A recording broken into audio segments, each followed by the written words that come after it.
আমার এই কসমেটিক্স দেখে 15 বছর আমার বিয়ে হয়েছে। তো আমার এই কসমেটিক্স দেখে আপুরা তোমাদের কি মনে হয় আমি ঠিক কেমন সাজি? এটাই আমার সম্পদ, এটাই হচ্ছে আমার সাজগোজ করার একমাত্র সম্পদ। তোমাদের আর কার কি আছে আমি জানি না। আমার একটা কাজল, আর এটা ইদানিং কিনছি। আমার সাজতে খুব একটা ভালো লাগে না, তবে কোথাও যদি ওর বাবার সাথে যাই তো মাঝে মাঝে একটু সেজে যাই। আর এমনি যদি কোথাও যাই কখনোই আমার সাজগোজ করা হয় না।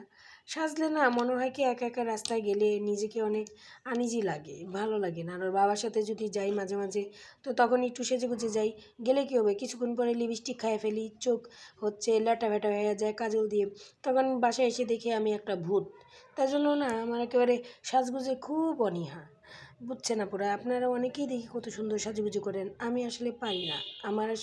আমি না একটা ল্যাভেন্ডিস টাইপের লোক।